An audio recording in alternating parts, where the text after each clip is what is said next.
जगति जगपाल व्यास पृथु हरिहंस मनवंतर यज्ञ सब है ग्रीव ध्रुव वरदे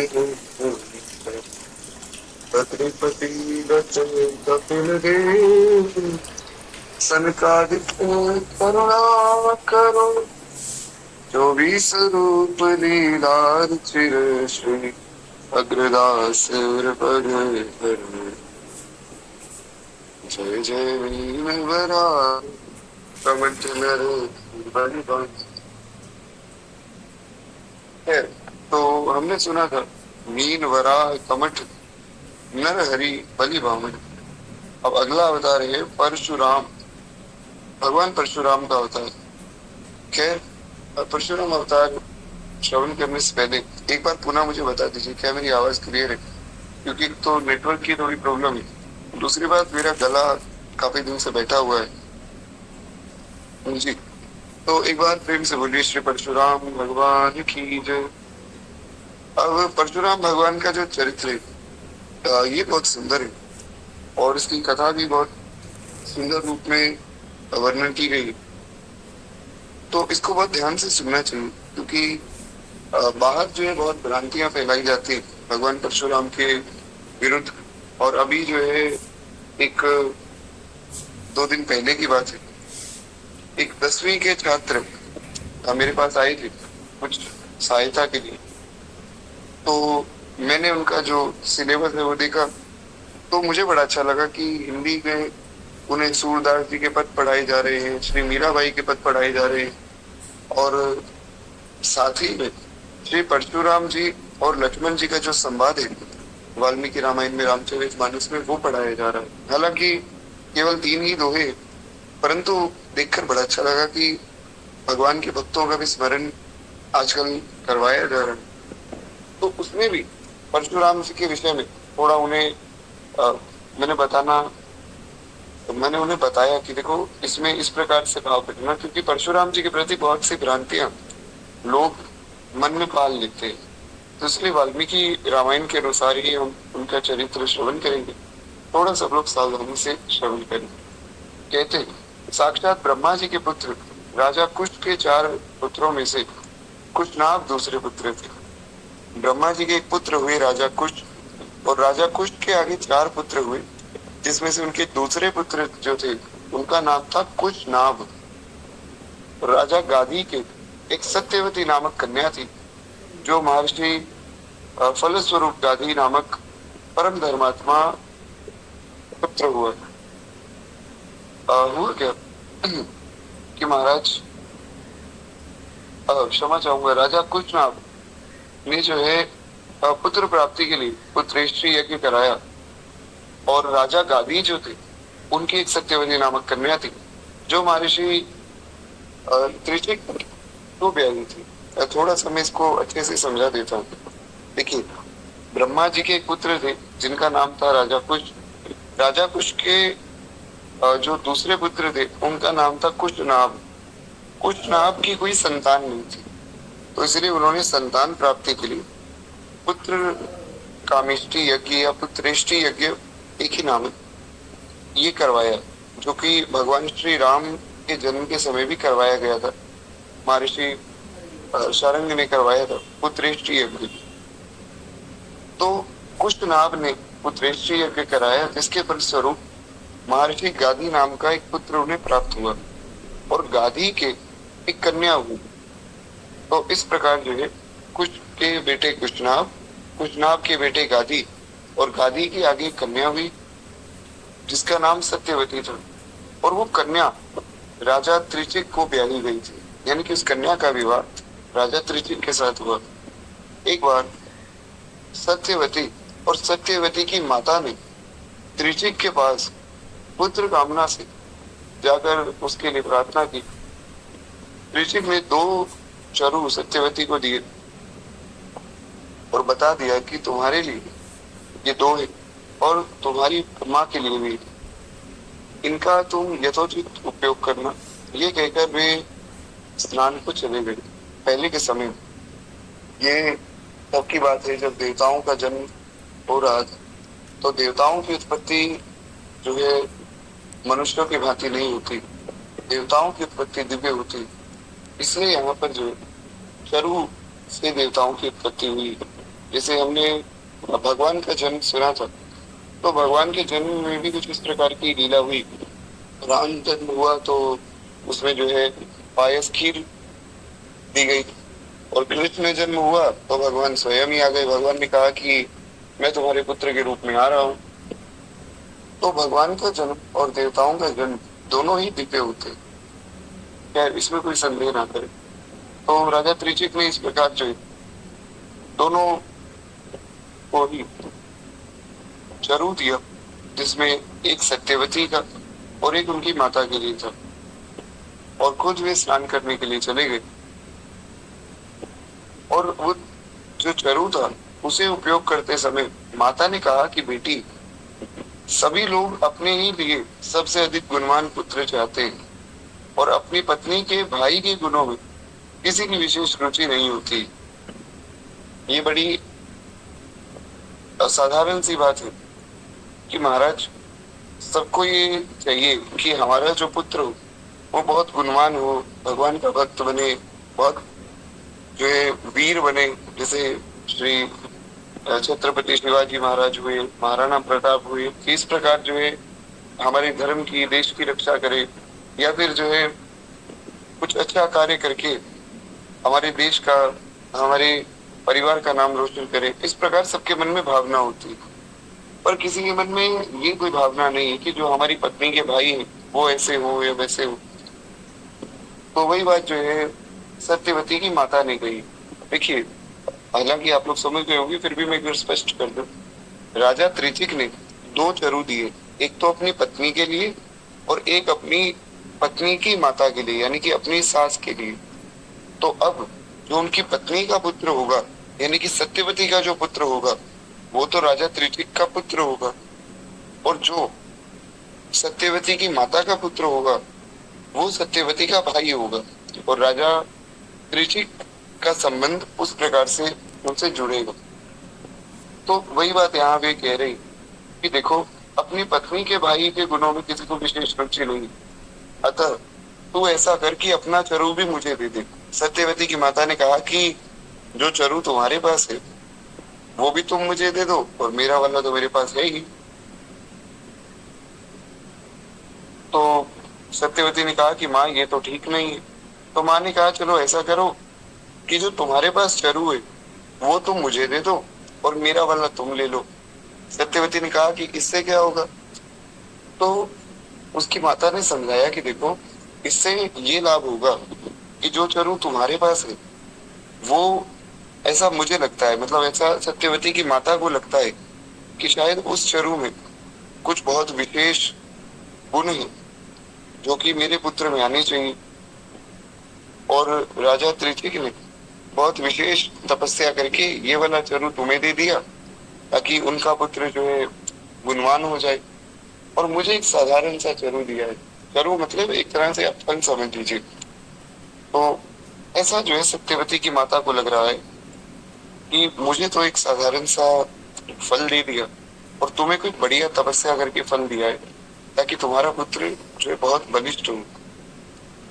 ऐसा बहुत से लोगों के मन में भावना रहती है महाराज, पर ये भावना बहुत गलत है। एक न्याय है जिसके अनुसार ये बात कही जाती कि यथा दृष्टि तथा सृष्टि, इसे दृष्टि सृष्टिवाद भी कहा जाता है। जैसी हमारी दृष्टि होती वैसा हमें संसार दिखता है। इसलिए हमारी जो दृष्टि है वो कुछ इस प्रकार हो कि हम सब में भगवत भाव करें, या हम सब में जो है भगवान के भक्तों का दर्शन करें, या फिर ज्यादा नहीं तो कम से कम इतना करें कि सबको इस प्रकार दिखे कि अगर कल को ऐसा ही भाव, अगर ये हमारे बारे में सोचेंगे तो इनको कैसा लगेगा। तो इसीलिए ये बात का ध्यान रखना चाहिए। परंतु यहाँ पर सत्यवती की माता ने ऐसा नहीं किया।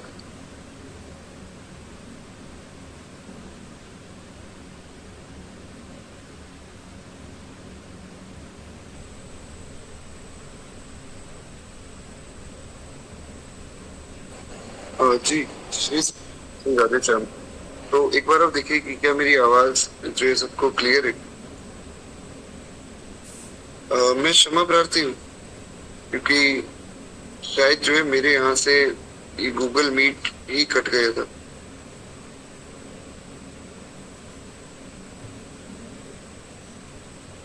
तो बस मुझे केवल 1 मिनट दीजिए।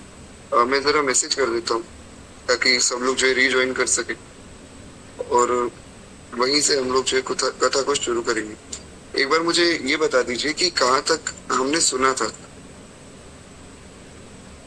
क्योंकि जब मैंने देखा तो तब तक ये बंद हो गया था अपने आप ही।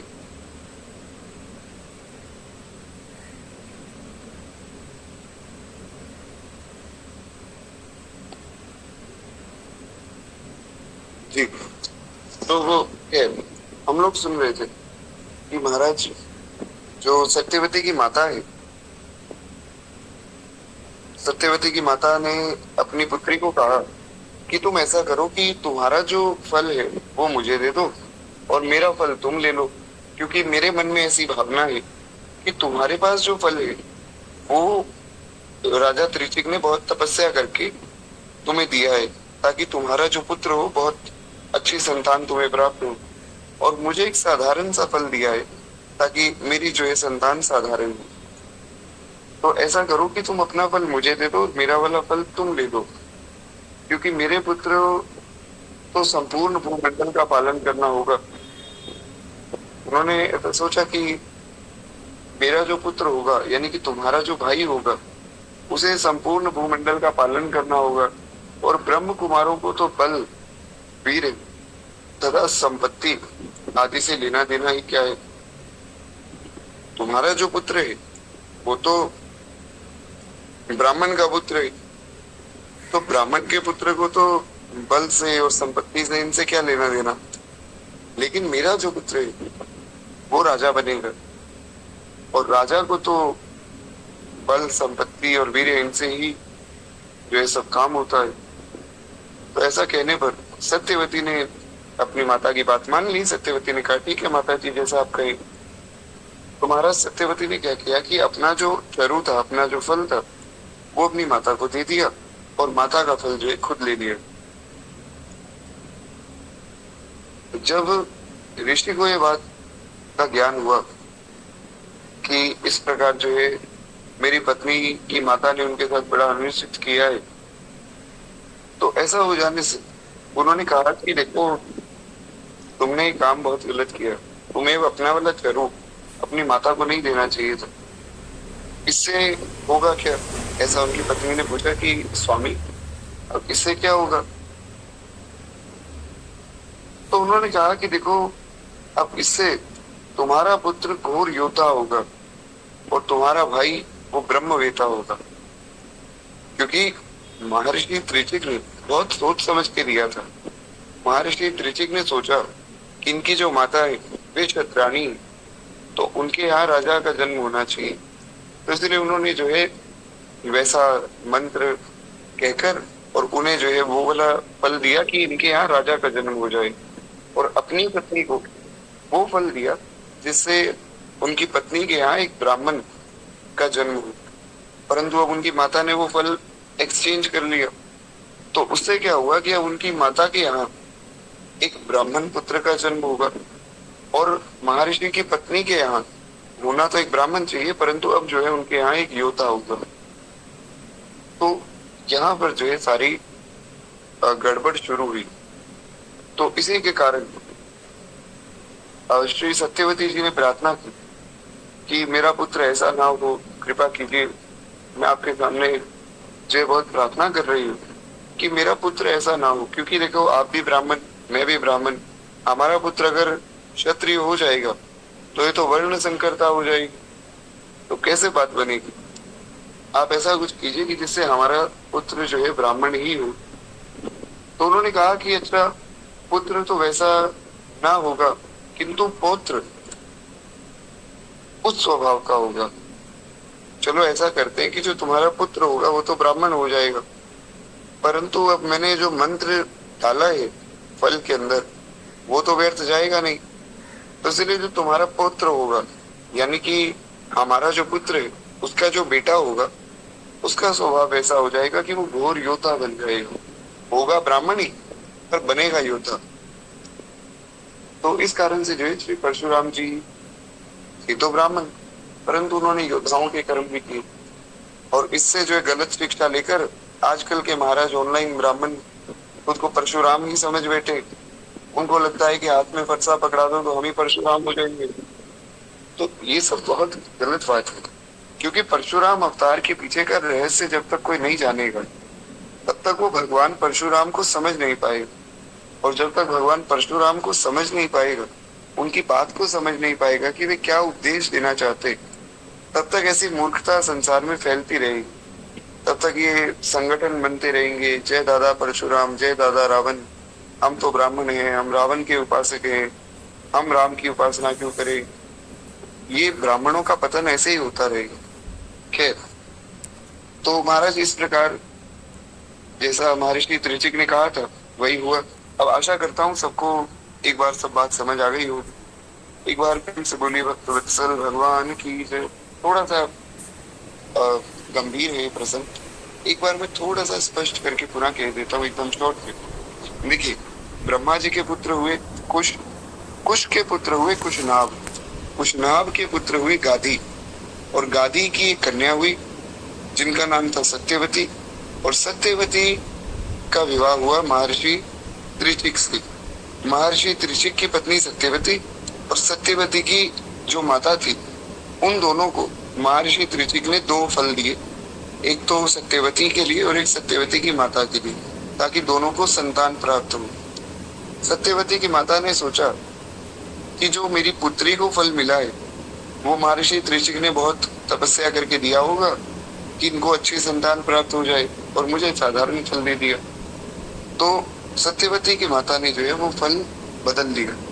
उसके कारण हुआ ही कि अब सत्यवती की माता, जिनको एक योद्धा पुत्र चाहिए था उनको तो ब्राह्मण पुत्र मिलेगा, और सत्यवती जिनको एक ब्राह्मण पुत्र चाहिए था उनको एक योद्धा पुत्र मिलेगा। सत्यवती ने अपने पति महर्षि त्रिचिक से प्रार्थना की कि ऐसा ना हो। तो उन्होंने कहा ठीक है, तुम्हारा जो पुत्र होगा वो ब्राह्मण होगा, लेकिन तुम्हारा जो पौत्र होगा वो योद्धा बनेगा। इतनी सी सरल सी बात है। अब आगे वे कहते हैं कि महाराज यही कारण है कि राजा गादी की स्त्री जो चरु खाती, यानी कि सत्यवती की जो माता है, उन्होंने जो चरु खाया उसके प्रभाव से विश्वामित्र जी हुए। विश्वामित्र जी जन्म से ब्राह्मण थे, ये समझना है। जन्म से वे क्षत्रिय नहीं थे, उनका जन्म ब्राह्मण के रूप में हुआ, और जो क्षत्रिय होते हुए भी तपस्वी बने। जन्म तो क्षत्रिय कुल में हुआ, परंतु बने वे तपस्वी और ब्रह्म ऋषि हुए। आगे चलकर वे ब्रह्म ऋषि बने। महर्षि विश्वामित्र की कथा तो आप सब जानते हो, नहीं तो मैं एकदम शॉर्ट में सुना देता हूँ। महर्षि विश्वामित्र पहले एक राजा थे, राजा विश्वामित्र थे। फिर आगे चलकर ये राजा विश्वामित्र जो है महर्षि बनने के लिए तपस्या करते हैं। इन्होंने तपस्या की कि मैं ब्रह्म ऋषि बनूंगा। सबने कहा कि भाई तुम क्षत्रिय हो के ब्रह्म ऋषि कैसे बनोगे। तो उसके बाद इन्होंने स्मरण किया कि मैं क्षत्रिय नहीं हूँ, वास्तव में तो मैं ब्राह्मण ही हूँ। तो इसलिए ये महर्षि अगस्त्य के पास आए और उनसे जो इन्होंने प्रार्थना की। क्षमा चाहूंगा, महर्षि वशिष्ठ के पास आए और उनसे प्रार्थना की कि मुझे भी ब्रह्म ऋषि बनना है। उन्होंने मार्ग बताया। तो कुछ इस प्रकार जो है कि महर्षि विश्वामित्र जी ब्रह्म ऋषि बने। इनके बारे में भी बहुत सी ऐसी भ्रांतियां फैलाई जाती है कि अरे ब्राह्मण क्षत्रिय क्यों नहीं बन सकता, क्षत्रिय ब्राह्मण क्यों नहीं बन सकता। तो यही उदाहरण महाराज लोग धर देते कि देखो विश्वामित्र जी भी थे तो क्षत्रिय, पर अब ये बने क्या, एक ब्रह्म ऋषि बन गए। तो ऐसी जो है भ्रांतियां संसार में फैलाई जाती है। तो उन सब का उत्तर यही है कि बहुत ध्यान से जब हम भगवान की कथाओं को, भगवान की लीलाओं को और शास्त्रों को सुनेंगे, तब हमें ये बात समझ आएगी कि जो बात जैसे कही जा रही या जिस बात का जैसा भाव कहा जा रहा है, उसमें समझना है कि किस प्रकार से उसको ग्रहण किया जाए, और साथ ही साथ किस प्रकार से हम ये समझ सकते कि महाराज जो भाव यहाँ कहा जा रहा है वो हमारे लिए उपयोगी है। दोनों ही बातें हमें समझनी चाहिए। खैर, तो एक बार प्रेम से बोलिए श्री विश्वामित्र जी महाराज की जय। यही विश्वामित्र जी आगे चल के जो है भगवान श्री राम के गुरु हुए, और ये कथा तो खैर हम सब जानते हैं। तो कुछ इस प्रकार जो है महर्षि गादी की जो पत्नी है, यानी कि सत्यवती की जो माता है, उनके पुत्र हुए विश्वामित्र जी, और सत्यवती के जो पुत्र हुए, अब यहाँ उनकी बात बताई जा रही है। कहते हैं कि त्रिचिक के जो पुत्र हुए, यानी कि सत्यवती के जो पुत्र हुए, वो श्री यमदग्नि जी थे, यानी कि विश्वामित्र जी के भांजे। तो विश्वामित्र जी के भांजे हुए श्री यमदग्नि जी, और यमदग्नि जी के पुत्र हुए श्री परशुराम जी, जो कि यमदग्नि जी तो परम सिद्ध ब्राह्मण थे, दांत ब्रह्म ऋषि थे, परंतु यमदग्नि के पुत्र परशुराम बड़े घोर योद्धा हो गए। जैसा कि महर्षि त्रिचक ने कहा था कि तुम्हारा पुत्र एक ब्राह्मण होगा, और उसका जो पुत्र होगा, यानी कि तुम्हारा जो पुत्र होगा, वो घोर योद्धा हो जाएगा। तो यहाँ से जो है परशुराम जी के और विश्वामित्र जी के संबंध के बारे में भी पता लगता है। विश्वामित्र जी के जो भांजे थे वे थे यमदग्नि, और उनके भांजे के पुत्र वे हुए श्री परशुराम जी।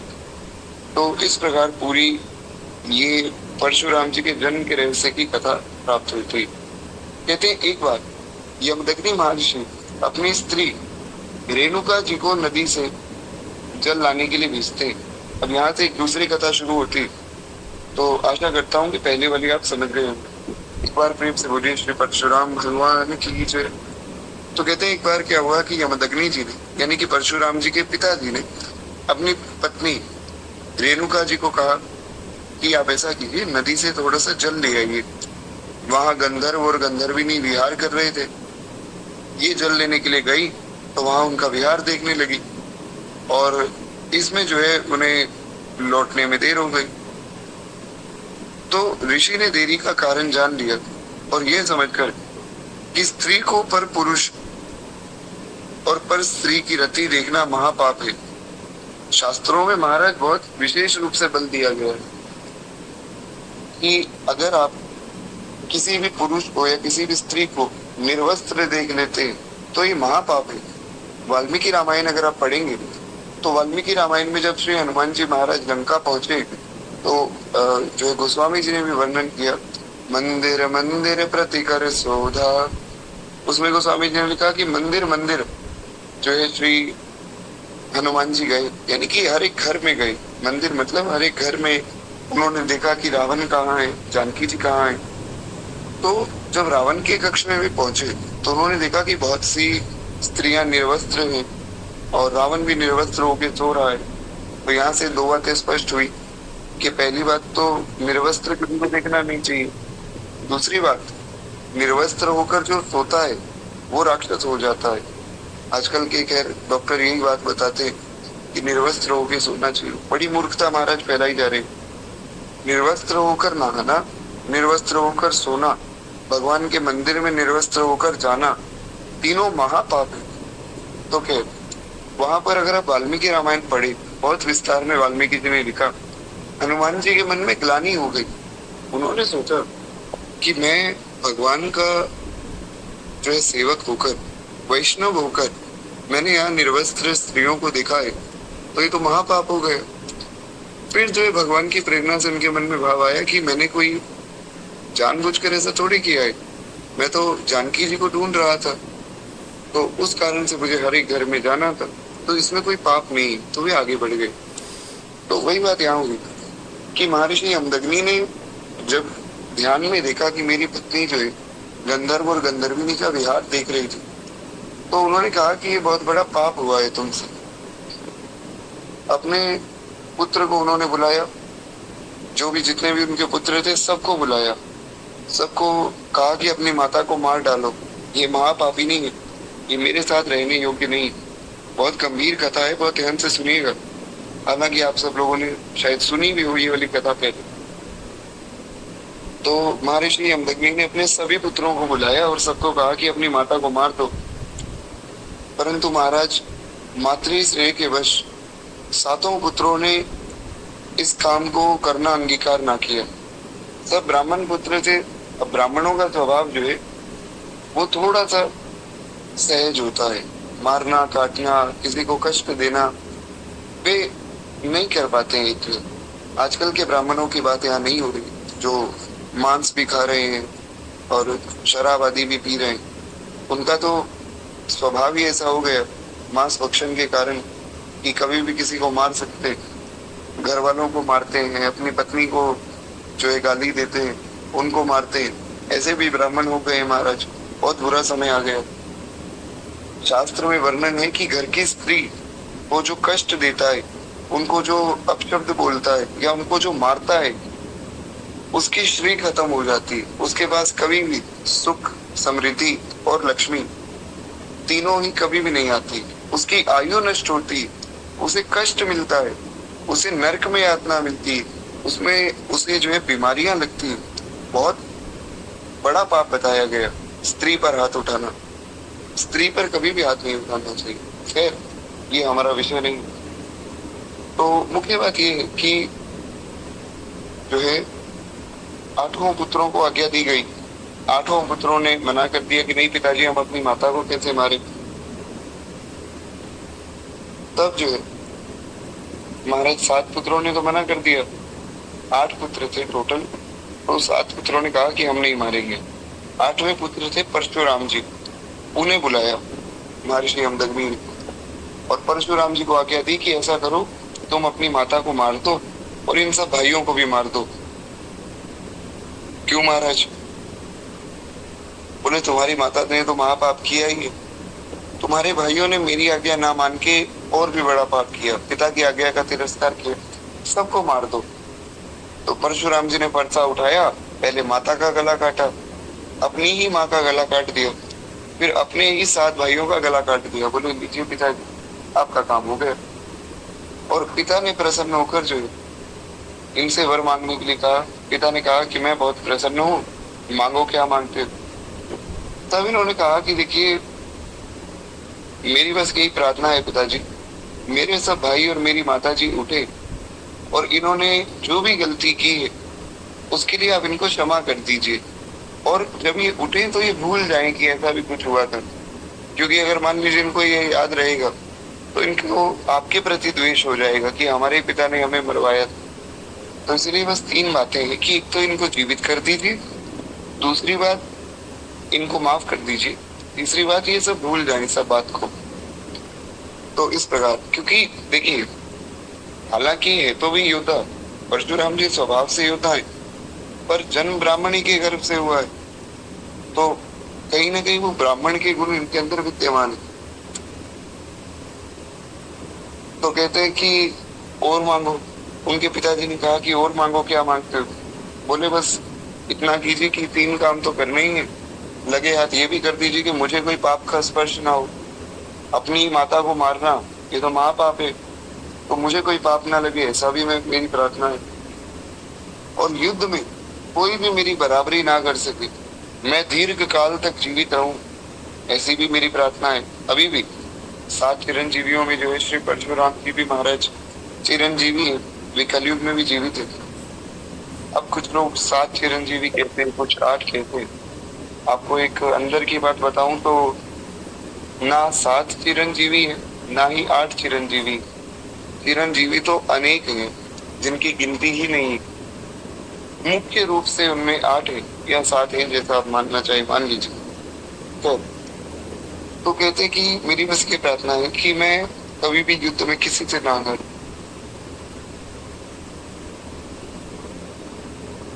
तो भी इस प्रकार उन्होंने प्रार्थना की। और महातपस्वी यमदग्नि ने परशुराम जी ने जो 5 वरदान मांगे, 5 ही दे दिए। कहते महाराज, माहिष्मती नगरी का राजा सहस्त्रार्जुन, महिष्मति नाम की एक नगरी थी जिसका एक राजा था सहस्त्रार्जुन। सहस्त्रार्जुन के बारे में मैं थोड़ा सा आपको बता देता हूँ। अब ये कथा आपको कहीं नहीं मिलेगी, आप सब शास्त्र ढूंढ लीजिए। ये कथा बहुत गुप्त है जो मैं अभी आपको सुना रहा हूँ। ये रहस्य रामायण की कथा है। एक बार की बात है। अच्छा, इसका संकेत जो है रामचरितमानस में भी मिलता है। एक बार की बात कि महाराज रावण जो है वो सबसे लड़ता भिड़ता, सबको मारता काटता आगे बढ़ रहा था। तो रावण ने देखा कि महिष्मति नाम की नगरी में एक सहस्त्रार्जुन रहता है। सहस्त्रार्जुन का नाम सहस्त्रार्जुन क्यों पड़ा? वो एक बहुत वीर योद्धा था और उसकी 1000 भुजाएं थी, एक सहस्त्र भुजाएं थी, इसलिए उसका नाम सहस्त्रार्जुन पड़ा। तो सहस्त्रार्जुन ने जो है रावण को देखा। रावण ने सोचा इसको मार के इसको भी जीत लो। सहस्त्रार्जुन ने एक मच्छर की तरह रावण को मसल दिया, बहुत बुरी तरह जो है रावण को मारा। और महाराज ऐसी हालत कर दी कि रावण के बस प्राण निकलने वाले थे। परंतु रावण मर नहीं सकता है क्योंकि मरना तो भगवान के हाथ है। बहुत बुरी हालत कर दी महाराज। रावण को एक मच्छर की तरह अपने घर में कैद करके रख दिया और खूब उसका अपमान हुआ। फिर जो रावण के पिता आए महर्षि पुलस्त ने आकर उसे बचाया है। तो आगे की कथा बहुत लंबी है।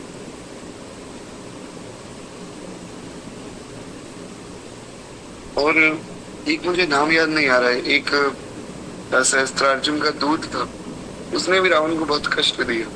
तो ये जो रावण बहुत बड़ी बड़ी बातें करता था कि मैं रावण हूँ, मैं दशानन हूँ और महाराज मैंने ये कर दिया वो कर दिया, उसको श्री अंगद जी ने जब बताया, अंगद जी जब गए रावण के पास तो अंगद जी ने बड़ी प्यारी बात कही है। रावण ने कहा कि महाराज मैं तुम्हारे पिता का मित्र हूँ। बोले कौन पिता? अच्छा वही जिन्होंने आपको 6 माह तक अपने बगल में दबा कर रखा था। तो महाराज रावण को शर्म आई तो अंगद जी ने और भी बातें याद कराई कि रावण जी आपकी सारी बातें हैं।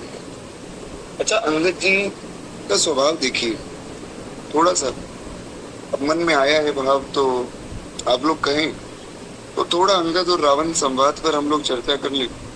भगवत प्रेरणा ही समझ लीजिए, मन में बड़ा भाव उठा कि थोड़ी सी बात की जाए, क्योंकि आप लोग तो सब भगवान के भक्त हैं। कई ऐसे भी महाराज लोग हैं, आपको विश्वास नहीं होगा, वे भगवान को ना भजकर रावण को भजते हैं। अच्छा, उनसे पूछा जाए क्यों भजते हो महाराज, एक गुण बता दो रावण।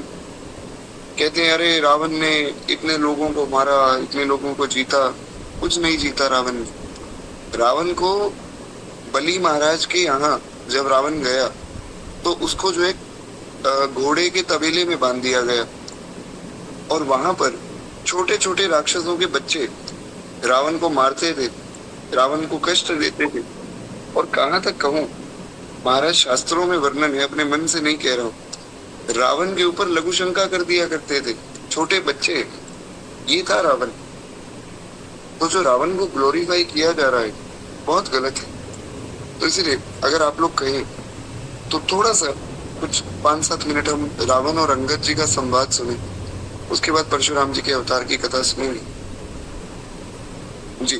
तो एक बार प्रेम से बोलिए भक्तवत्सल भगवान की जय। हुआ क्या कि महाराज रावण के पास अंगद जी पहुंचे।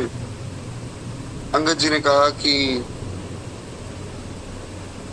मतलब अंगद जी को भगवान ने कहा, भगवान यहाँ जागे, भगवान ने कहा कि अंगद जी आप जाइए और आप जाकर महाराज करो काम, रावण को आप एक बार पुनः समझा दो। भगवान ने बहुत अवसर दिए, पहले हनुमान जी को भेजा समझाने के लिए, रावण नहीं माना, दूतों को भेजा नहीं माना, फिर अंगद जी को भेजा।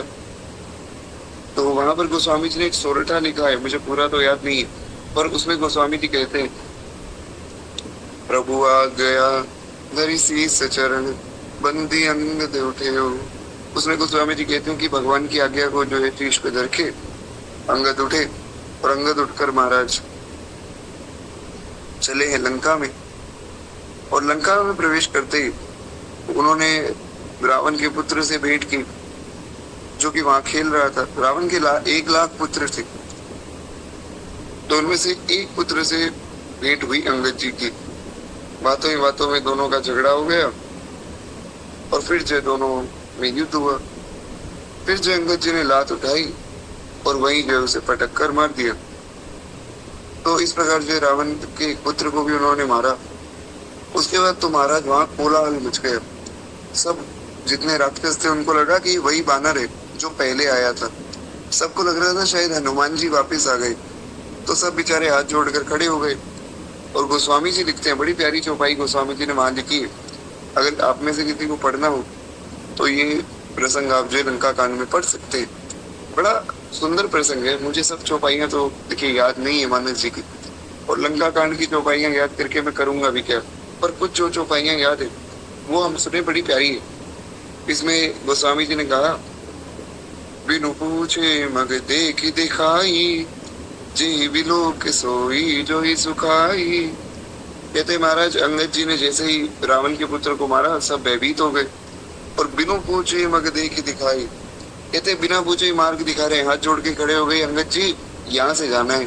अंगद जी बड़े खुश हो गए। अंगद जी ने कहा, भाई राक्षसों में इतनी तमीज कहाँ से आ गई? राक्षस तो तमीजी से सबसे जो है व्यवहार करते हैं, सबको जो है अपशब्द बोलते हैं, मारते हैं, कष्ट देते हैं। तुम्हें इतना जो है मर्यादा कैसे सिखा दी?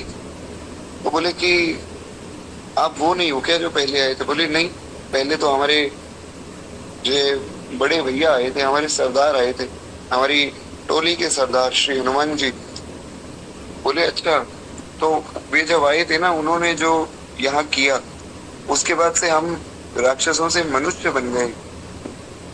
तो आजकल के राक्षसों को भी हनुमान जी ही महाराज सुधार कर मनुष्य बना सकते हैं। हम लोग एक बार उनसे ही प्रार्थना करें कि जो गोवध हो रहा है और गरीब लोगों को कष्ट दिया जा रहा है, दीन दुखियों पर जो अत्याचार हो रहा है, वैष्णवों को कष्ट दिया जा रहा है, श्री हनुमान जी से हम प्रार्थना करें कि सबकी पीड़ा को भी हरे, सबको सद्बुद्धि देवे।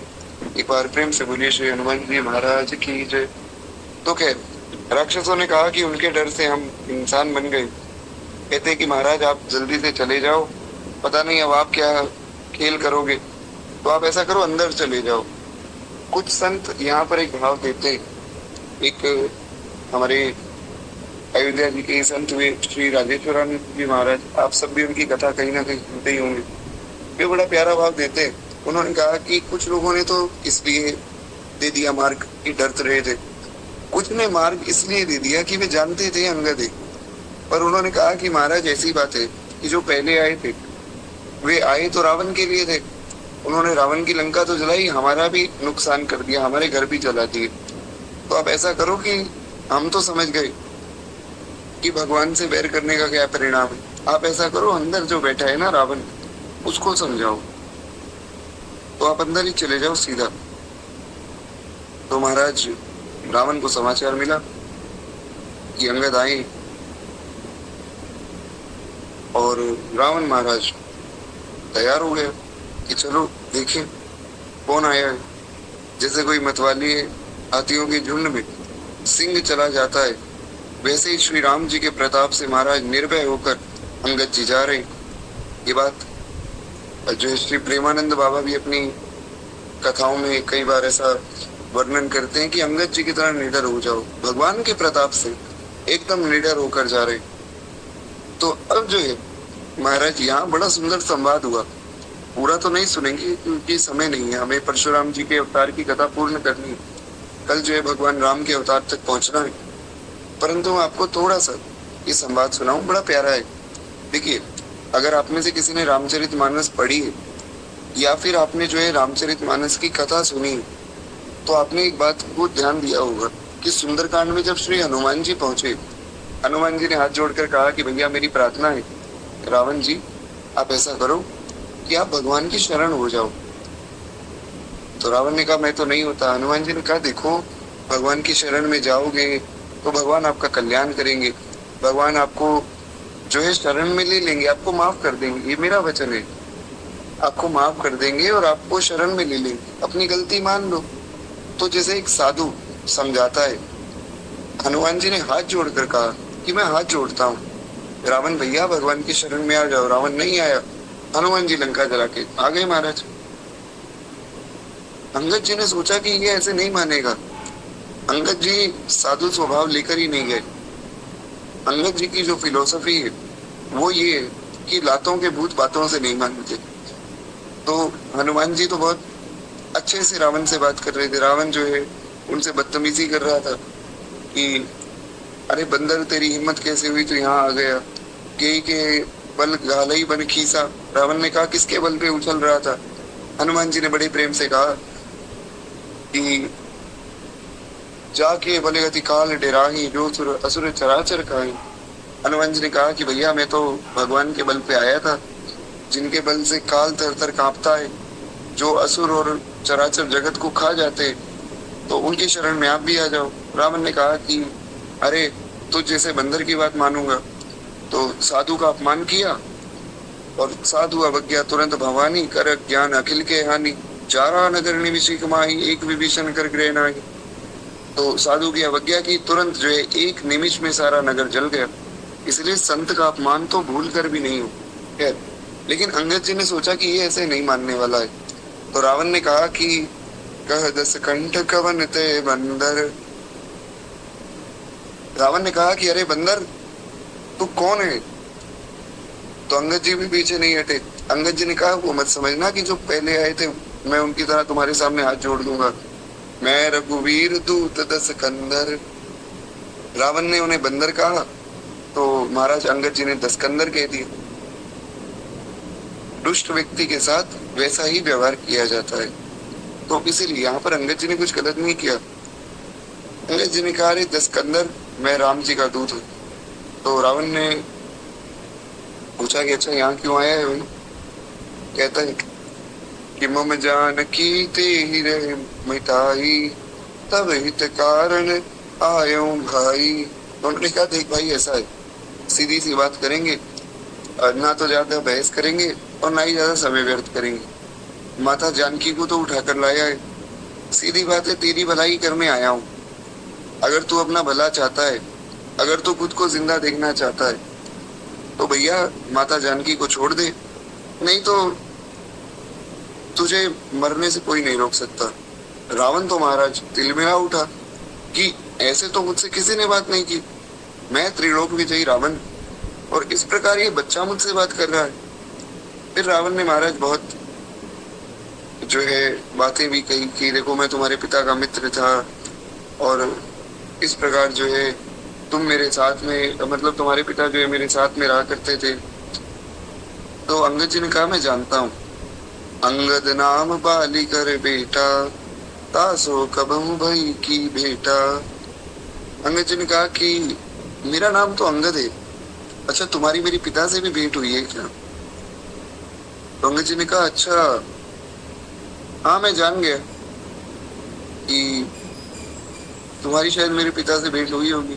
अच्छा रावण भी महाराज रावण है, वो भी बहुत नाटक कर रहा है। रावण ने कहा, हाँ हाँ, बाली नाम का एक बंदर तो था और मेरा दोस्त भी था, शायद उसी के तुम पुत्र होगे। अरे अंगद, तू तो बाली का लड़का है, तू तो मेरा दोस्त है, तू व्यर्थ ही मुझसे वैर कर रहा है। ऐसा करते हैं दोनों भाई मिलकर जो है राम को मार देते हैं। क्यों? राम जी ने तुम्हारे पिता का वध किया। अच्छा बाली कहाँ है आजकल, ये बताओ। बोले अभी तो बोला पिता का वध किया।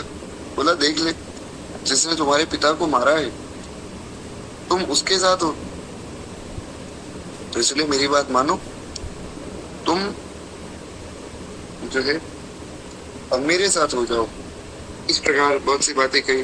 तो वहां पर तो भाई मुझे याद नहीं आ रही, पर वहां पर अंगद जी ने रावण को उदाहरण दी कि अरे मूर्ख रावण, जिसका तू वैर कर रहा है उन्होंने ही मुझे शरण दी और उनकी शरण में तू भी हो जा। तो वहां अंगद जी ने स्मरण भी कराया कि मेरे पिता ने 6 माह जो है तुझे बगल में दबाकर तुझे बहुत मारा, और जो सहस्त्र अर्जुन है उसकी कथा का भी स्मरण करवाया है श्री अंगद जी ने, श्री हनुमान जी ने भी करवाया था सुंदर कांड में। तो ये जो सहस्त्रार्जुन है, इसका संकेत 2 जगह रामचरितमानस में मिलता है, पर विस्तार में कथा नहीं है, केवल संकेत है। तो अंगद जी ने कहा कि मैं जानता हूँ तुम कितने बलशाली हो, सहस्त्रार्जुन ने मच्छर की तरह तुम्हें जो है कष्ट दिया था, तब तो तुम्हारा बल नहीं दिखा। उसके बाद महाराज बहुत बहस हुई है रावण और अंगद जी के बीच में। उसके बाद की कथा आप सबको ज्ञात है। अंगद जी ने अपना पैर जमा दिया, बोले मैं राम जी की प्रतिज्ञा करके कहता हूँ कि जो व्यक्ति मेरे पैर को हिला देगा वो जीत जाएगा, और अगर तुम जीत गए रावण तो माँ जानकी को तुम अपने पास रख लेना, राम जी यहाँ से वापस लौट जाएंगे। भगवान के बल पे प्रतिज्ञा की है महाराज, अपने बल पे नहीं की है, इसीलिए पैर कोई नहीं हिला पाया। अपने बल पे प्रतिज्ञा करते तो पैर हिल जाता। तो इसलिए भगवान के बल पे जो एक वैष्णव को रहना चाहिए। श्री रूप गोस्वामी भक्ति रसामृत सिंधु में लिखते हैं, अन्य अभिलाषिता शून्यम। श्री गौड़िया वैष्णव परंपरा में रूप गोस्वामी जी महाराज लिखते हैं कि अन्य की अभिलाषा से शून्य एक वैष्णव जब हो जाता है तब महाराज वो भगवान का शरणागत कहलाता है। हमारे अयोध्या जी के एक बड़े अद्भुत महात्मा है, वे एक बात बड़ी प्यारी कहते हैं। वे कहते हैं कि भैया एक नाई पर तो व्यक्ति विश्वास कर लेता है, नाई के हाथ में ब्लेड है, कहीं छोटी सी गलती हुई और आपकी गर्दन कटी, पर आपको कभी डर रहता ही नहीं, आप बड़े विश्वास के साथ वहां बैठते हैं। जो पुरुष है वे जानते होंगे, माताओं में भी अगर ऐसा कुछ होता हो, ब्यूटी पार्लर वगैरह में कि कुछ ब्लेड वगैरह से काम होता हो, तो वे अपना उस हिसाब से समझ ले। तो जो नाई है वो ब्लेड लेकर बैठता है कि कहीं कुछ गलती हुई, गर्दन कटी, व्यक्ति खत्म। पर व्यक्ति को बड़ा विश्वास होता है कि अच्छा काम करेगा। या मान लीजिए कोई वाहन चालक है, मान लीजिए आपने कोई रिक्शा बुलाया, आप रिक्शा में बैठे, क्या गारंटी है कि वो आपको अपने मार्ग तक पहुंचाएगा?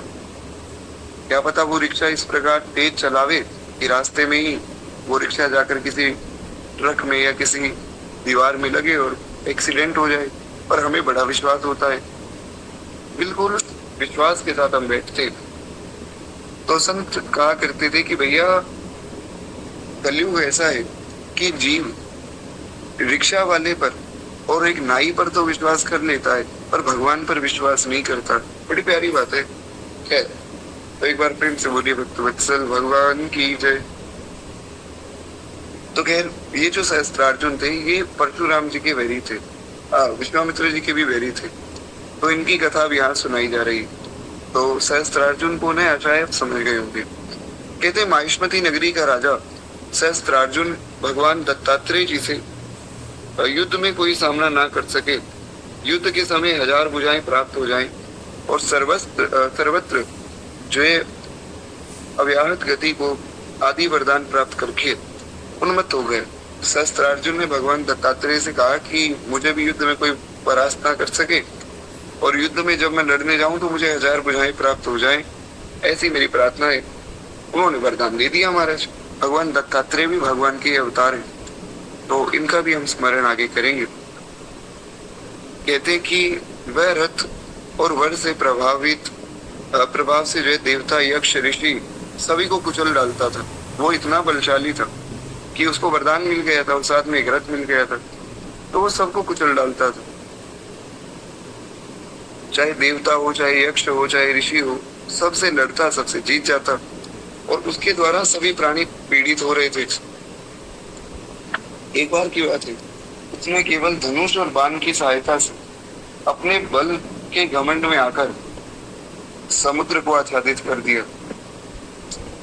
अब जिन लोगों का स्वभाव लड़ने का होता है, वो जब उनको लड़ने के लिए कुछ नहीं मिलता तो वो ऐसे ही किसी को कष्ट देते रहते हैं।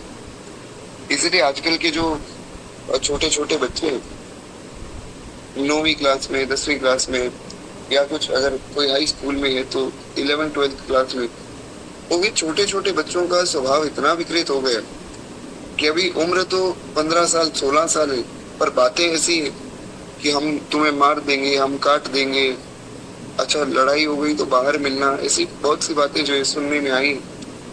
तो वो ऐसी मानसिकता कहाँ से आ रही? वो इसलिए आ रही कि माता पिता का कोई शासन अब नहीं रहा है, और ये बहुत गलत बात है।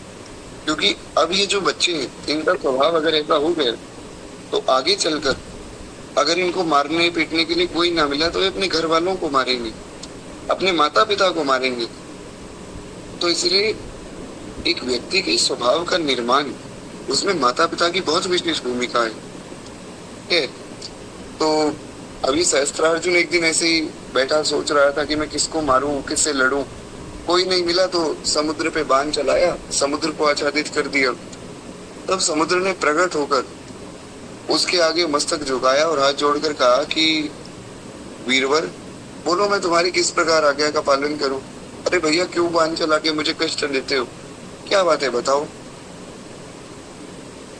यदि कहीं मेरे समान धनुर्धर वीर मौजूद है। उसने कहा कि भाई ऐसा अगर कोई हो जो मुझसे लड़ सके, जो योद्धा मेरा मुकाबला कर सके, उसका पता बताओ। मेरा मन कर रहा है लड़ाई करने का, तो या तो तुम मार खाओ या फिर कोई ऐसा योद्धा बताओ जो मुझसे लड़ सके। मैं मारना चाहता हूँ किसी को, फिर मैं तुम्हें छोड़ दूंगा, तुम्हें माफ कर दूंगा।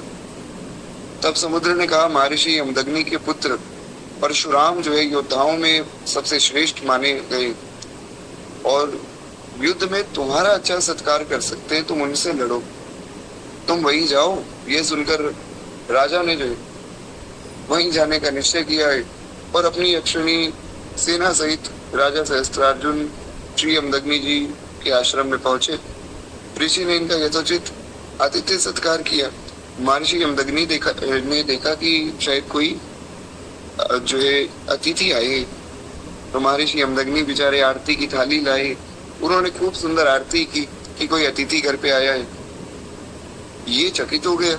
इसने कहा कि मैं तो लड़ने आया था, यहाँ मेरा सत्कार हो रहा है। तो उसने सोचा कि भाई इसके पास इतना पैसा कैसे आया। देखिए, दुष्ट व्यक्ति ये नहीं सोच रहा है कि मेरा सत्कार कर रहे हैं, मैं झुककर प्रणाम कर लूं। दुष्ट व्यक्ति का स्वभाव ही दुष्ट होता है। वो ये सोचने लगा कि है तो ये तपस्वी, दिखने में तो तपस्वी लगता है, इस तपस्वी के पास इतना ऐश्वर्य कैसे आ गया कि ये बढ़िया सुंदर आरती की थाल ले आया सोने की और सुंदर आरती मेरी उतार रहा है। ये मालूम होने पर कि ये सब कामधेनु गौ माता की महिमा है, उसने जो है मुनि से गो मांगी। उसने कहा कि अपनी गाय मुझे दे दो वरना तुम मारे जाओगे। वो महर्षि यमदग्नि ने कहा कि भैया हम ब्राह्मण हैं, हम जो यज्ञ आदि करते हैं, हमें गौ माता की जरूरत है, तुम्हें क्या जरूरत है। बोले नहीं, आवश्यकता तो मुझे है, क्योंकि गौ माता से मैं भी ऐसा ही ऐश्वर्य चाहता हूँ। मैं भी चाहता हूँ कि मुझे भी ऐसा ही ऐश्वर्य, ऐसा ही धन धान्य प्राप्त हो। तो उन्होंने मना कर दिया। बोले मैं तो नहीं दूंगा, कामधेनु तो नहीं दूंगा, क्योंकि वे जानते थे कि ये राक्षस है, अगर इसको मारने काटने के लिए कुछ ना मिला तो ये गौ माता को मार देगा। तो गौ माता की रक्षा के लिए उन्होंने मना कर दिया।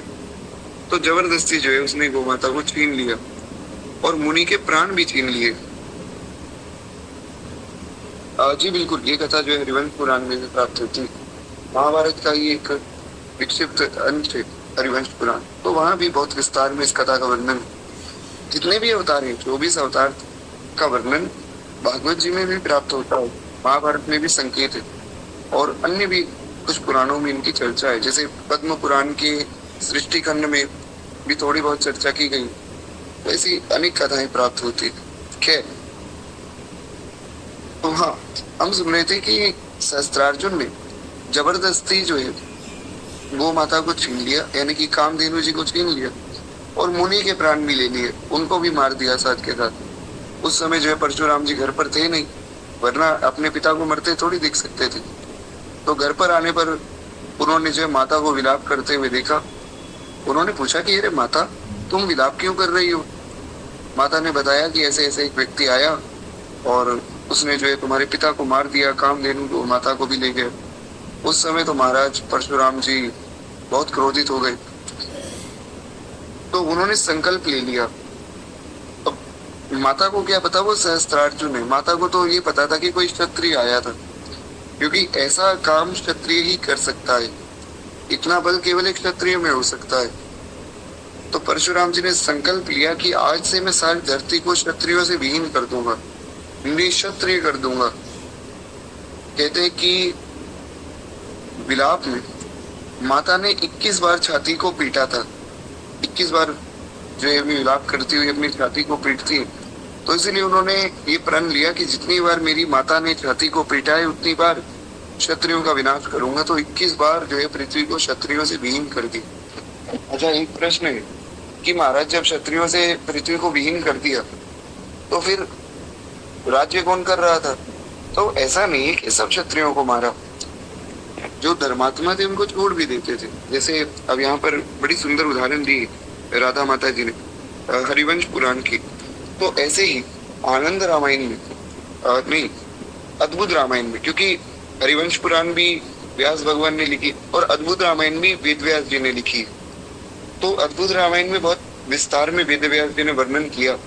उन्होंने कहा कि देखो, एक मतलब रहस्य ये भी प्राप्त होता है कि जो क्षत्रिय विवाह कर रहा होता था ना, उस क्षत्रिय को वे नहीं मारते थे। परशुराम जी उसको छोड़ देते थे कि भाई विवाह कर रहा है, इसको क्या मारना। तो जैसे ही दशरथ जी को पता लगता कि भाई परशुराम जी आ रहे हैं मारने के लिए, हालांकि दशरथ जी तो महापराक्रमी और परम धर्मनिष्ठ थे, पर फिर भी डर तो सबको लगता है, मृत्यु से डर तो सबको ही लगता है महाराज। तो दशरथ जी क्या करते थे कि जैसे ही पता लगता था कि परशुराम जी आ रहे हैं, तुरंत एक कन्या को बुलाते और विवाह कर लेते। तो ऐसे करके उनके 750 विवाह हुए। और ये मैं अपने मन से नहीं कह रहा हूँ, शास्त्रों में वर्णन है, केवल अद्भुत रामायण में नहीं, अन्य भी शास्त्रों में, शायद स्कंद पुराण में या फिर पद्म पुराण में या किसी तो एक पुराण में मैंने पढ़ा था, उसमें भी वर्णन है कि 750 पत्नियां श्री दशरथ जी की थी। वाल्मीकि रामायण में 350 का वर्णन है। तो अनेक कथाएं हैं महाराज। कल्प वेद हरिचरित सुहाए, नाना भांति मुनि सन गाए। तो एक बार प्रेम से बोली श्री दशरथ जी महाराज की जय। अब इस प्रकार जैसे दशरथ जी अपनी जान बचाते थे, ऐसे अन्य भी राजा अपनी जान किसी न किसी प्रकार तो बचाते ही होंगे। तो सब क्षत्रियों को नहीं मारते थे, जो पापी थे, अधर्मी थे, उनको मार देते थे, और जो दशरथ जी जैसे धर्मात्मा थे, अच्छे राजा थे, उनको छोड़ भी देते थे। क्योंकि इन्हीं के बल पे तो महाराज सृष्टि चल रही। अब दशरथ जी को मार देते तो भगवान का अवतार कहाँ होता? तो कहते हैं 21वीं बार क्षत्रियों का नाश करके परशुराम जी अश्वमेध यज्ञ करते और उसमें सारी पृथ्वी जो है उन्होंने कश्यप जी को दान में दे दी। अश्वमेध यज्ञ में पृथ्वी का दान किया जाता है, तो उन्होंने सारी पृथ्वी कश्यप जी को दान दे दी। अच्छा, एक बात ये भी समझनी है कि भाई दान कौन दे सकता है। अच्छा, मैं आपसे एक सरल सा सवाल पूछता हूँ, जितने भी लोग यहाँ जाग रहे हैं, मान लीजिए मेरे पास एक 100 रुपए का नोट है, तो क्या मैं किसी को 500 रुपए दान दे सकता हूँ? मेरे पास 100 रुपए, तो मैं किसी को 500 रुपए दान कैसे दे सकता हूँ? बड़े विचार की बात है। सबका जवाब नहीं है।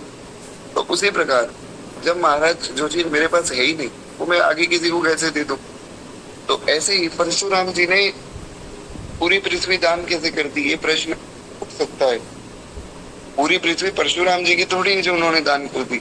ऐसे तो मैं कह दूं कि मैं किसी एक पवित्र ब्राह्मण को पूरी धरती दान करता हूँ। तो यहाँ समझना है कि जो उन्होंने 21 बार क्षत्रियों को मारा, तो उन क्षत्रियों से उनका राज्य छीन लिया, तो उस राज्य में किसी एक पवित्र ब्राह्मण को बिठा देते थे।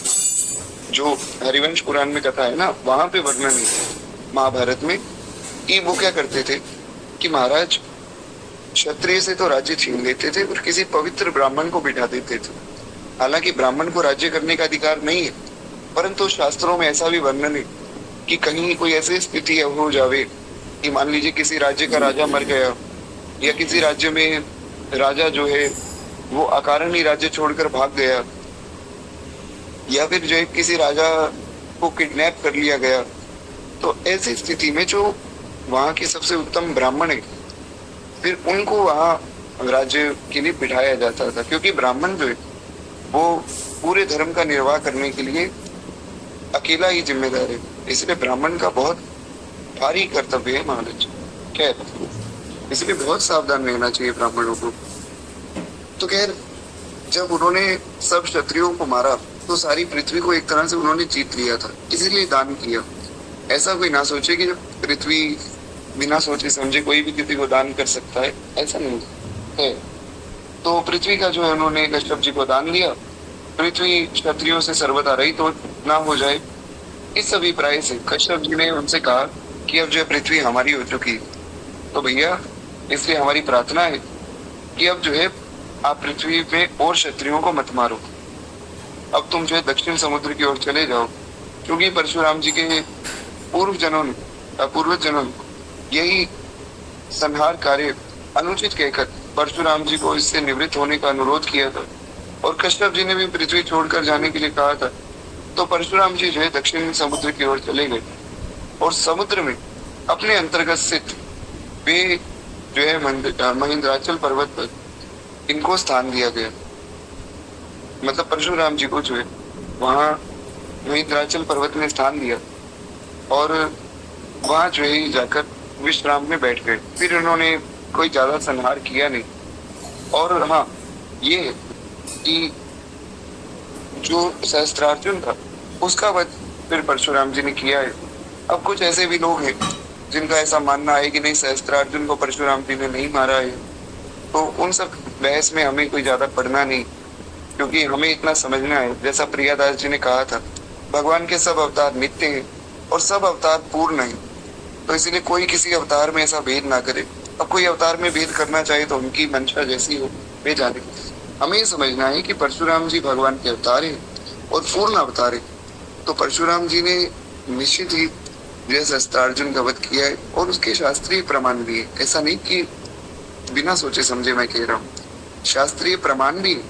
पर बात यह है कि उसमें बहसबाजी में हमें पढ़ना नहीं, सीधी सरल बात हमको ये समझनी है कि परशुराम भगवान आए, और जो जितने भी दुष्ट राजा थे जो प्रजा को और अन्य लोगों को कष्ट देते थे, और जो सहस्त्रार्जुन जैसे अभिमानी लोग थे जो बिना ही वजह जो है 3 लोगों को या समुद्र आदि जैसे देवताओं को, यक्षों को कष्ट देते थे, उनको श्री परशुराम भगवान ने जो है खत्म किया है। उसके बाद श्री परशुराम भगवान ने अन्य भी लीलाएं की, और उसके बाद जो है भगवान श्री राम के पास जब वे आए, उसके बाद श्री लक्ष्मण जी और परशुराम जी का संवाद हुआ, जो कि हमने कथा की शुरुआत में चर्चा की।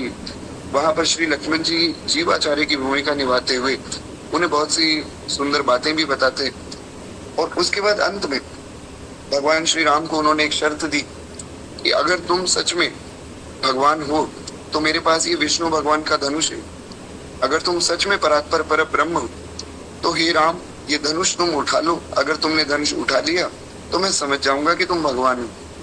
तो वहां पर गोस्वामी जी कहते हैं, देत चाप आप ही चले गए हो। इस चौपाई का संत जन जो है बहुत सुंदर व्याख्या करते हैं इसकी। इसमें 2 भाव है मुख्य रूप से, वैसे तो अनेक भाव लिए गए, पर संत जन 2 मुख्य भाव लेते हैं। कि एक भाव तो ये कि जब परशुराम जी वो बाण पकड़ाने लगे, वो धनुष पकड़ाने लगे, तो वो धनुष अपने आप ही चला गया, देत चाप आप ही चले गए हो। और दूसरा भाव ये कि परशुराम जी ने खुद को भगवान राम को समर्पित कर दिया कि प्रभु आपके आने से पहले और आपके आने के बाद भी मैंने बहुत सी लीलाएं की है, क्षत्रियों को मारा, बहुत दुष्टों को मारा, मेरा काम यहाँ पूर्ण हो गया। अब ये नाथ मैं शांति चाहता हूँ, शांति से मुझे भजन करना है। तो देत चाप आप ही चले गए हो, क्योंकि भगवान के तो अवतार है परशुराम जी, तो भगवान में ही उन्होंने खुद को समाधिष्ट कर दिया। हाँ, इसका ये ऐसा कोई अर्थ ना निकाले कि फिर परशुराम जी द्वापर में कैसे आए, चिरंजीवी कलयुग में कैसे हो गए। आप वहीं चले गए हो, मतलब उन्होंने भगवान को समर्पित कर दिया खुद को। जैसे कल हमने सुना था बलि महाराज ने आत्मनिवेदन किया, तो वैसे ही वे बस भगवान की शरण में हो गए कि बस प्रभु अब मैं आपका भजन करूंगा, अब मैं किसी को मारना काटना इन सब चीजों में नहीं पड़ूंगा। तो खैर इस प्रकार महाराज श्री परशुराम जी ने सबका कल्याण किया है। और उसके बाद श्री परशुराम जी कल्पांत स्थायी, ये तो हमने विस्तार में सुनी लिया। त्रेता में भी थे, उसके बाद महाराज द्वापर में आए हैं। द्वापर में जो कर्ण है उसको श्री परशुराम जी ने शिक्षित किया है। उसके बाद कर्ण को उन्होंने जो है ये एक श्राप भी दिया कि तुम क्षत्रिय होकर मुझसे विद्या ले रहे थे और तुमने मेरे साथ छल किया है। गुरु के साथ छल करने का परिणाम यही है कि तुम्हें जब इस विद्या की आवश्यकता पड़ेगी तब तुम भूल जाओगे, और ऐसा ही हुआ महाराज। और इसी बात की दुहाई देकर कुछ लोग ऐसा भी समझ लेते हैं कि अर्जुन कमजोर थे, कर्ण बहुत शक्तिशाली थे। ऐसा नहीं है, भगवान का भक्त कभी भी कमजोर नहीं होता है। एक बात कही जाती है, कर्ण तो हारे नहीं हराए गए, अर्जुन जीते नहीं जिताए गए। ऐसा कुछ नहीं महाराज, भगवान का भक्त भगवान के बल से बहुत बलशाली होता है। इसलिए ऐसा कभी भी नहीं सोचना चाहिए, क्योंकि अर्जुन जो है भगवान के भक्त है, वैष्णव है। इसी वैष्णव के प्रति हम ऐसी दोष बुद्धि रखें, ये अच्छी बात नहीं। क्या तो उसके बाद परशुराम जी ने महाराज द्वापर में अन्य भी बहुत सी लीलाएं की हैं। उसके बाद त्रेता में श्री परशुराम जी महाराज अब कल्कि भगवान की सहायता करेंगे और कल्कि भगवान के साथ जो है वे कली पर विजय प्राप्त करेंगे। ऐसा भी जो है भविष्य पुराण में और कल्कि पुराण आदि में बहुत विस्तार में वर्णन मिलता है। तो इस प्रकार जो है श्री परशुराम भगवान का ये जो अवतार है, बहुत मुख्य भूमिका इस अवतार की रही है। जैसा कि पहले भी हमने चर्चा की, प्रियादास जी की टीका में भी चर्चा की, भगवान के सब अवतार पूर्ण है और सब अवतार नित्य है। इसलिए कोई कहीं भी किसी भी अवतार में भेद ना करे। श्री परशुराम जी ही भगवान के पूर्ण अवतार है और वे भगवत स्वरूप ही है। इसलिए जो ऑनलाइन कट्टर ब्राह्मण है, इनकी बातों में नहाकर हम श्री परशुराम भगवान को नमस्कार करें। एक बार प्रेम से बोलिए श्री परशुराम भगवान की जय। और किसी किसी भाग्यशाली पुण्यात्मा को उनका दर्शन भी हो जाता है। कलयुग में भी ऐसे बहुत से जो है साधक हुए, बहुत से सिद्ध महात्मा हुए जिन्हें परशुराम जी का साक्षात्कार हुआ है और उनको साक्षात जो है परशुराम जी ने धनुर्विद्या आदि सिखाई है। ऐसे बहुत से महात्मा हुए या फिर जो उन्हें बहुत सुंदर उपदेश किया है। तो हमारे गुरुदेव भगवान जो है अपनी कथाओं में बड़ी प्यारी बात कहते हैं। वे कहते हैं कि भैया जो नारद जी, परशुराम जी या आदि जितने भी प्रवृत्ति महर्षि जैसे भृगु जी है, वे सबको थोड़ी दिख सकते हैं। भृगु जी तो महाराज सप्तऋषियों में भी सबसे श्रेष्ठ, नारद जी परम भागवत महाभागवत, प्रहलाद जी महाभागवत, हमने अभी कथा सुनी प्रहलाद जी की। तो ये लोग साधारण नहीं है, ये परम भागवत है, परम वैष्णव है। तो लेकिन कलयुग में ये लोग विचरण करते हैं कि कोई ऐसा वैष्णव हमें दिख जाए, कोई ऐसा भगवान का भक्त दिख जाए जिसको हम आशीर्वाद दें, जिसको हम कुछ उपदेश करें, उसका कल्याण हो जाए। ऐसा हमारे श्री गुरुदेव भगवान अपनी कथाओं में अक्सर कहते हैं कि तुम पात्र बनो। नारद जी आदि, प्रहलाद जी आदि सब भक्त वैष्णव इंतजार कर रहे हैं कि कब हम किसी अच्छे साधक को राह दिखाएं, उन्हें मार्ग दिखाएं कि इस मार्ग पर चलो, तुम्हारा कल्याण होगा।